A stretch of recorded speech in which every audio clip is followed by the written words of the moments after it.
Coming up, sidewalk repairs. Find out about the construction that could be going on in your own front yard. And great minds are coming together for this year's Riverwalk Festival, and we've got the details. And later, on the world stage, the state champions took on teams from across the globe. Find out how the VEX Robotics team did. Charlie? If you drive along M59, you know potholes are getting bad, but reconstruction could be coming soon. Coming up, I'll tell you when. It's all coming up on this edition of Shelby This Week.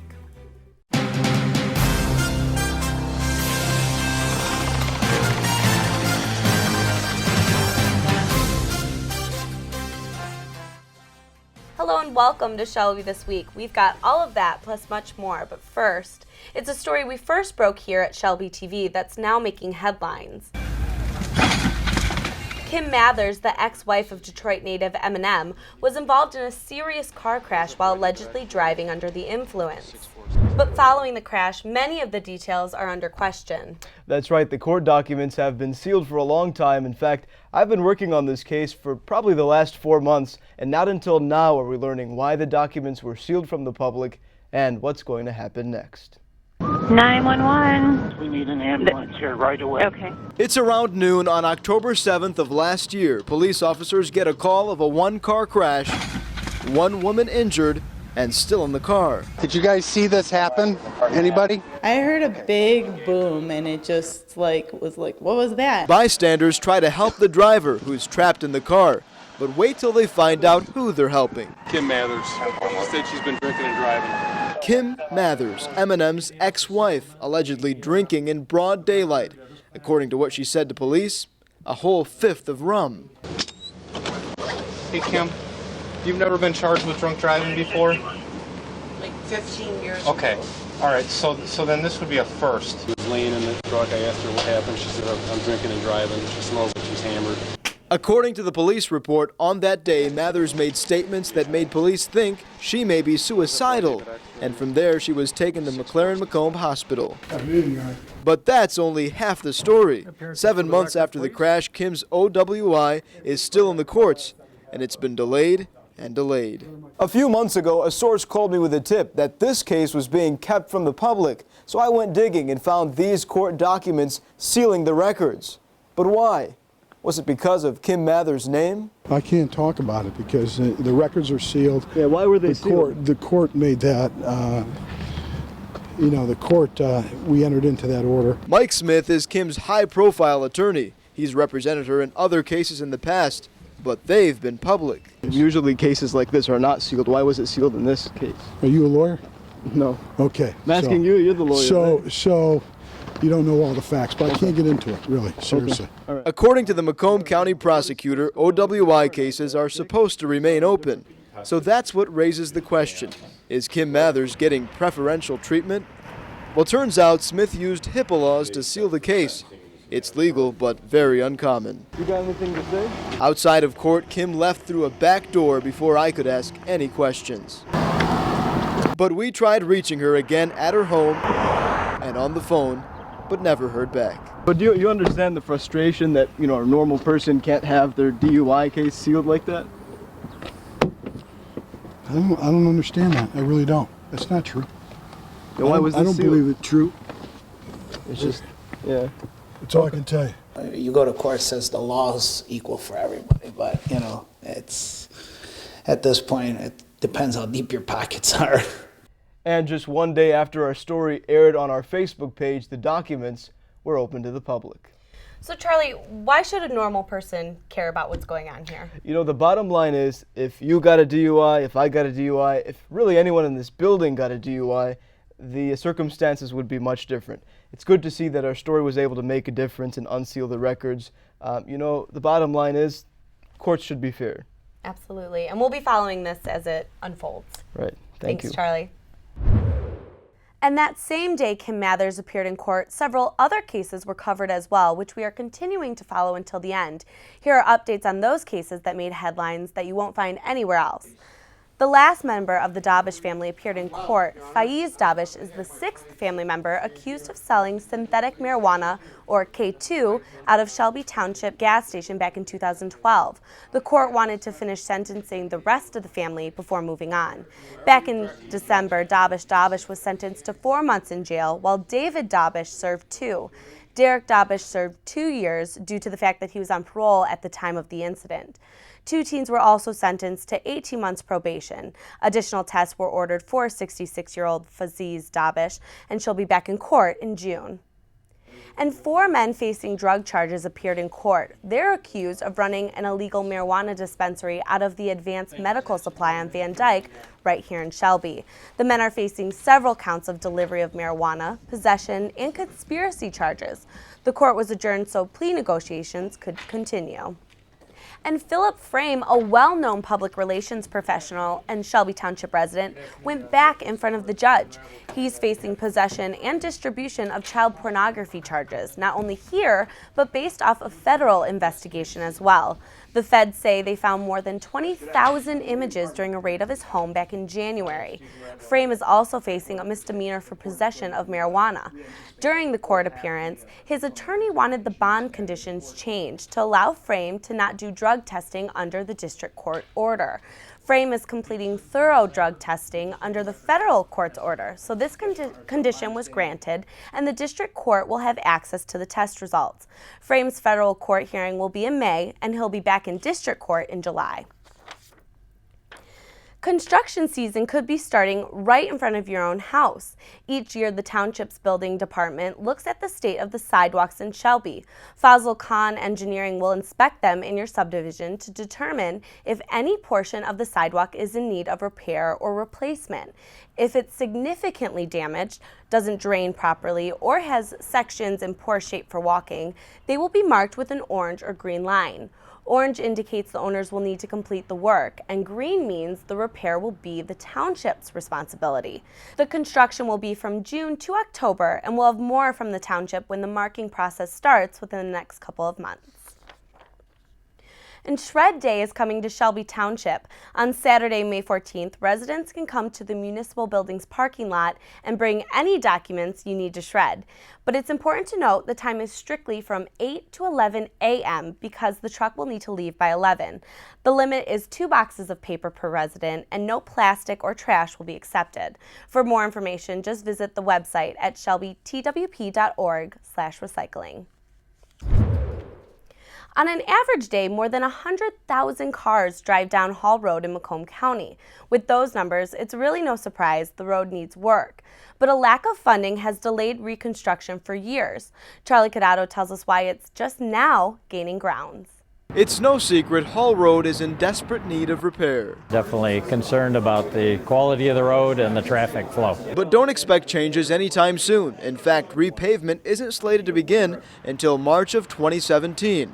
But the Michigan Department of Transportation is already talking with businesses along Hall Road to make sure they're prepared. Either way you put it, when you go down from 4 lanes to 3 lanes, there's going to be more congestion. The project will cost $32 million, most of it federally funded. Construction will stretch from M53 all the way to Hayes Road and will likely take 7 months to be completed. Now, Sterling Heights is the only municipality participating in the funding for this project, but Shelby Township has agreed to pay for stamped concrete and traffic signal upgrades at an additional cost of around $200,000. That's an upgrade, so that's kind of an extra. Daniel Markey is managing director of UHY Advisors along Hall Road. His office moved to its current location when Hall Road was only 4 lanes. We've lived through the life cycle of this road and seen a lot of changes in the traffic along the way, too. Now, Markey says Hall Road is chaos, especially with the Macomb County Department of Roads trying to temporarily patch potholes. At least once a week they're out there. There's so much deterioration that the weather is taking on a toll on this road right now. Businesses along Hall Road are glad this project is coming, but why is it taking so long? We know it's beyond repair, so we're going to replace the whole pavement. But the reason why is it's funding. It comes down to that at the end of the day. For now, Macomb County officials say their trucks will continue to patch potholes until construction starts next year. For Shelby This Week, I'm Charlie Cadotto. And we can be thankful that they're keeping up with the maintenance until that construction can officially start in March. Thanks, Charlie. The wheels are in motion for this year's annual Riverwalk Festival in Utica. The committee is meeting to plan the festival that's happening June 22nd through the 26th in downtown Utica. And by the looks of the plans, it's the place to be. And the carnival is phenomenal, probably the best in the state of Michigan. That will be on the parking area directly across the way here. And it's a very family-friendly event, but I can't forget the fireworks. Fireworks are Saturday evening, big event for our city. You need to be in Utica. With the ballpark having games, with the carnival going on, Lions Club beer tent, all the children's activities and the petting zoo, we know that newcomers won't understand how to get to us. Watch for the free shuttles that will bring you to the most happening little town in all of southeastern Michigan. There will also be live entertainment, a beer tent, and plenty of other activities. We'll bring you updates on the Riverwalk Festival as it gets closer, and we'll be there as well. UticaEvents.com has all of the information. And still ahead on Shelby this week, how many amendments does the Constitution have? We'll tell you all about the bill Representative Lucido introduced that makes sure all high schoolers know the answer to that question. And it's a different type of crawl. We take you inside the spring 2016 Grub Crawl.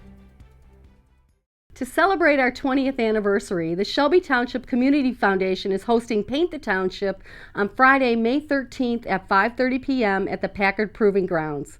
This event will provide residents and community leaders the chance to help in the creation of a mural planned for the Shelby Township Community Center under the direction of world-renowned artist Daniel Cascardo. Come down and help leave your mark on a piece of artwork that will celebrate the township. Those attending will also be treated to local food tastings as well as live entertainment. If you or your business would like to participate, purchase tickets, or become a sponsor, please visit our website at shelbycommunityfoundation.org or call 586-909-5305. That's Paint the Township at the Packard Proving Grounds on May 13th, put on by the Shelby Community Foundation. Remember to give where you live.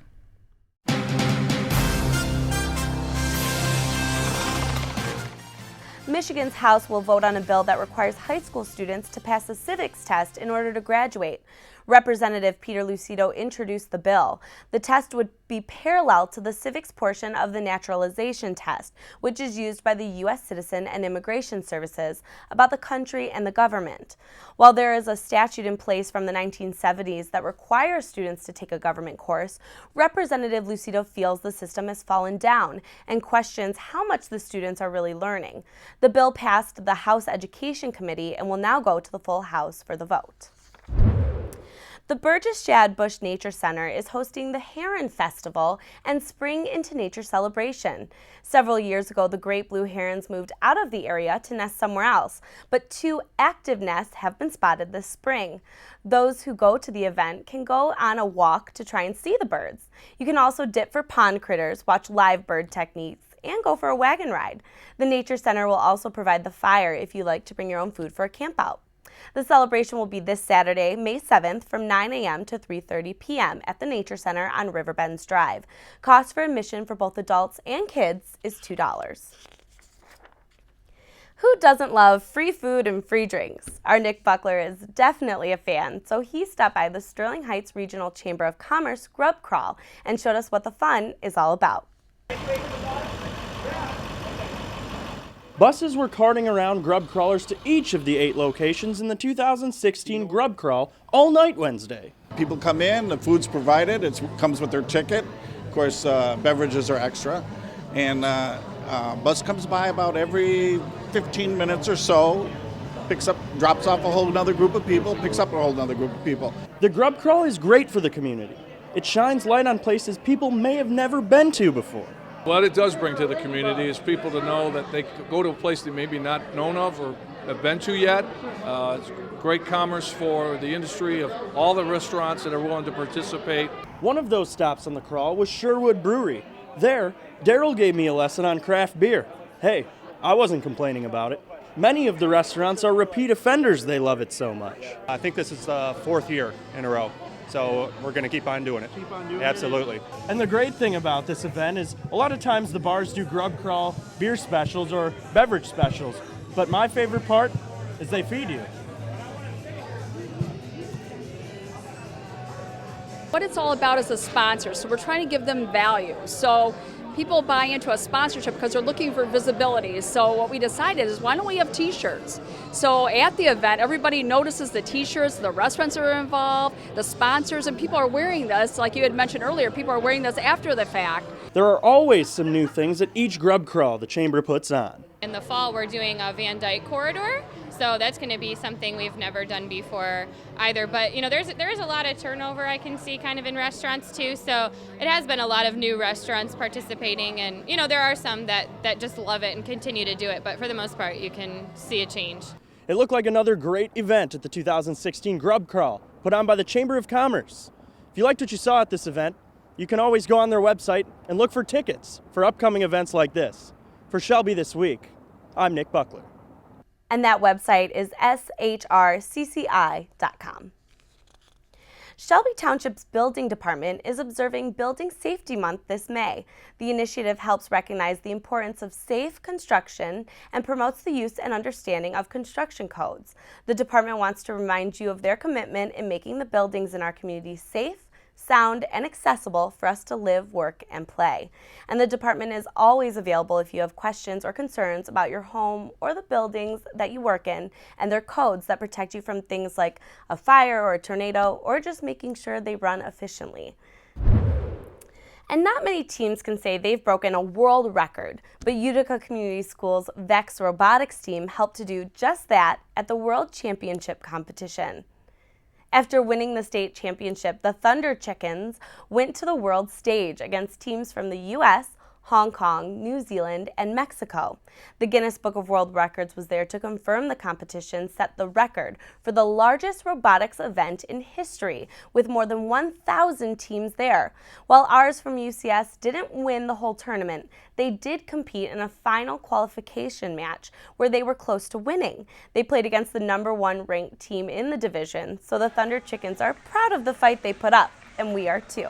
Congratulations to them on their winning season and for making it to Worlds. And next on Shelby This Week, with the warmer weather comes more runners. We'll tell you why you should step out of the gym and onto the pavement. And cleaning up Shelby, you won't want to miss why the township is looking so neat and tidy. Stay with us. I don't want you to fall in.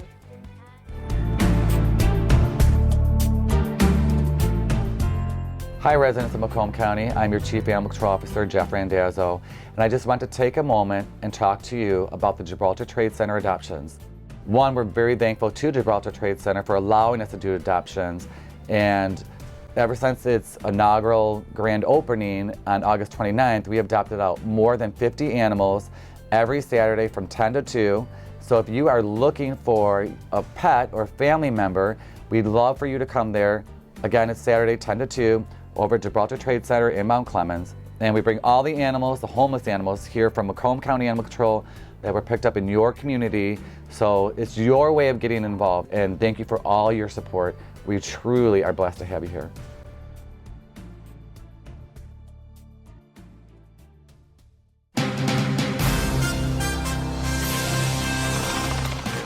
We've heard about the benefits of running, but you may want to start thinking about where you're doing the running. Our Dan Myers tells us why we should be taking the exercise out of the gym. It is one of the most common pieces of workout equipment out there, but is also one of the most dangerous. The treadmill. It's often more convenient to use these rather than doing the real thing like running outside, especially with Michigan's weather being so unpredictable. A recent study compared the two. There were 4 categories. They based them around calories burned, heart rate intensity, potential injury possibilities, and most importantly, the fun factor. First thing for me, running inside is pretty boring. Being on a treadmill is tough. Your scenery doesn't change, things like that. When running outside for 1 hour, they burned 970 calories, and the average heart rate was 163. The potential for injuries varies on where and what kind of terrain you run on. And now for the fun factor. Studies have shown that running outside can revitalize a person and decrease depression, along with easing anxiety. The treadmill is a different story. Running on it for an hour only burned 661 calories.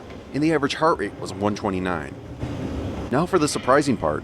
Did you know the treadmill is the single most dangerous piece of workout equipment, responsible for nearly 25,000 emergency room visits in 2014? Tendonitis, we've maybe had 3 or 4 people in the last 6 months, fall off a treadmill. Another hidden danger when running on a treadmill is that you continuously repeat the same strides, which can increase the chances of injuries like tendonitis. Now, outdoor running forces you to use more muscles by adjusting to different running surfaces and inclines. All right, I'm back here in studio. Dan, what are these benefits of running outside? It's both great to run inside and outside. I want to make that clear first, but as far as when you run outside, you're running on different surfaces, different environments, so you got to work more muscles in your legs, as opposed to running on the treadmill when you just have the same repetitive motion. And it does still work muscles, but not as many as it would be if you were running outside. And you can't get over running outside in Shelby Township. It's beautiful. Yeah, absolutely. Hopefully you have a good summer for that. Yeah, thanks so much, Dan. Thank you. Hundreds of your favorite books are available for you to stock up your summer reading list with. Beginning Wednesday, May 4th, you can get a hardcover book for just $1 at the Shelby Township Library. There's also a select group of paperback books available for 25 cents. The library is also accepting donations of gently used books to add to the used bookstore inside. It's an event that's been going on for decades, fostering positive community spirit and making the township look pristine. Stacy Sansatera takes us out onto the streets of Shelby for this spring's Cleanup Day. It looks like a good turnout today.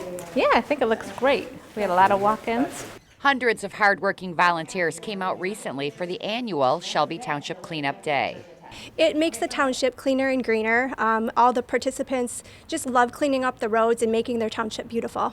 There are Boy Scout groups, Girl Scout troops, brownies, individuals from the community and businesses, lots of people, lots of walk-ins today, just residents that just want to help out. And though the end goal is less litter on our roadways, this event is about so much more. Just to help the community clean up trash. All right, fellas. Good work. We're trying to give back to the community. We try to do a lot of community service work with our football players, so we're out here doing the Shelby Township cleanup. Sydney, can you reach this? Where? With your, see the water bottle? I don't want you to fall in. Just because we need to clean up and it'd be good for the community. Yeah, what about you? It's good for the earth to make the earth a better place to live. And the hope is that the youth involved will continue to care about our earth. It's not very good to litter because it can pollute our earth and make us sick sometimes. What would you say to somebody who littered? Don't do it, it's bad for the earth. And for some veterans of this annual event, the frustration is real. I think that the people, unfortunately, are finding it too easy to flip things out their window, and we hope that they would think twice about doing it. We get a lot of people beeping and waving and saying good job, but unfortunately there's still a lot of trash. They're pretty much in the same shape we find them every year, but I think with the construction going on right now, it might be a little bit of a change over the next couple of years we're expecting, because there'll be a subdivision here or condos or something like that, so it's pretty much been the same, about the same amount of trash. And though it might feel like a never-ending battle to some, it all comes back to community. Our parents bought and raised us at 23 and Shaner. In 1939, they built a house there, and we do this in honor of our family. It's part of Shelby Township. We've always been here. And another successful cleanup day brought to you by the Shelby Township Beautification Committee. For Shelby This Week, I'm Stacy Sansatera. And thank you to all of the volunteers out there for Cleanup Day. And that's it for us here at Shelby This Week. You can watch us all the time on Facebook. Just search Shelby TV. We'll leave you now with more scenes from Cleanup Day.